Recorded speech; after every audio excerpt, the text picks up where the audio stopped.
name you call? This is a robbery! Any of you fucking pricks move! And I'll execute every motherfucking last one of you!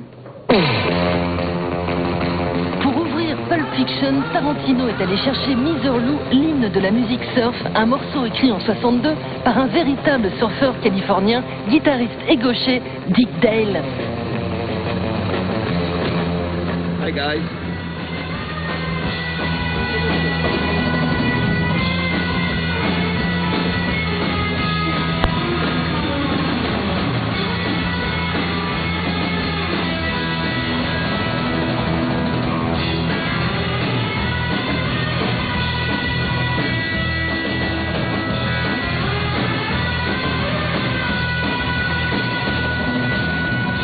Ce son, depuis, a fait le tour de la planète.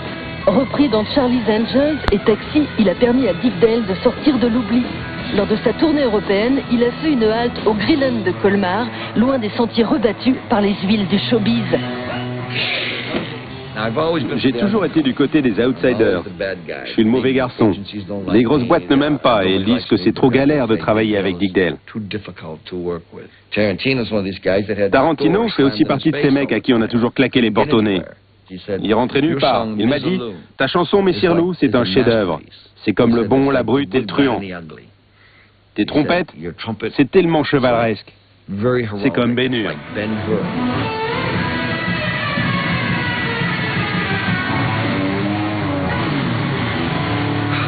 Comment tu peux appeler ça de la musique surf? C'est le style Dick Dale.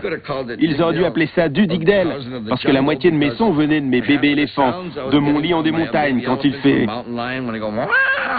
Ou de mes lions africains quand ils font...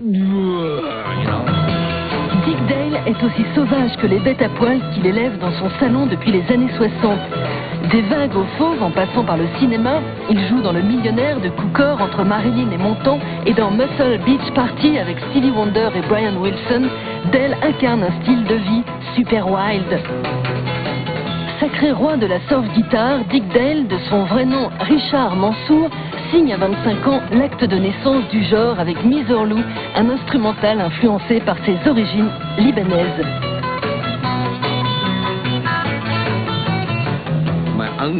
Mon oncle jouait du oud, l'instrument. Il jouait un morceau pour les danseuses du ventre. Ma tante est une grande danseuse du ventre. Genre... Cette chanson s'appelait Messirlou et ça faisait...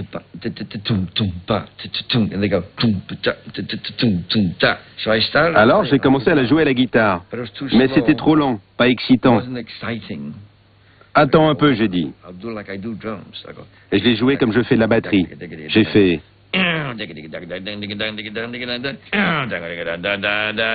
Et tous ces gens, les gamins, ça les a rendus marteaux. Tu es le roi de la musique surf. De 61 à 65, l'Amérique découvre la surf culture à travers une ribambelle de groupes à la notoriété éphémère comme les Pyramids, les Surferies ou Jan and Dean.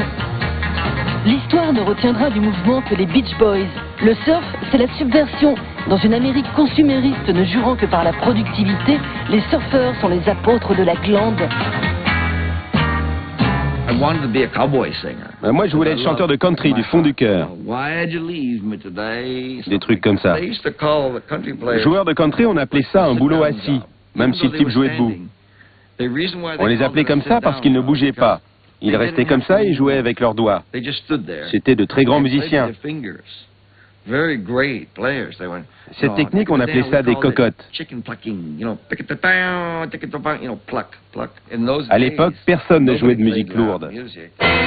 Sa botte secrète lui est offerte par Leo Fender, fabricant de la première guitare exclusivement destinée au rock'n'roll, la mythique Stratocaster. Fender conçoit pour le roi de la surf un modèle sur mesure, la Dick Dale Stratocaster et le double ampli Dual Showman.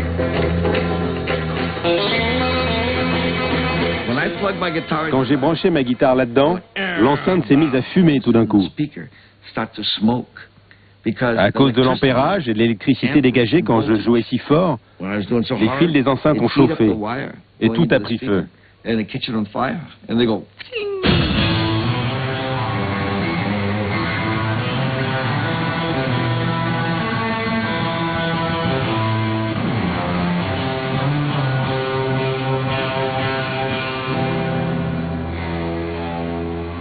Je ne suis pas guitariste. Je manipule les instruments pour en tirer des sons. Mon préféré, c'est le piano. Je joue du Jerry Lee Lewis, du classique, Dr. Zhivago, Exodus, et je joue du saxo, et de la trompette, de la batterie, de l'accordéon et de l'harmonica.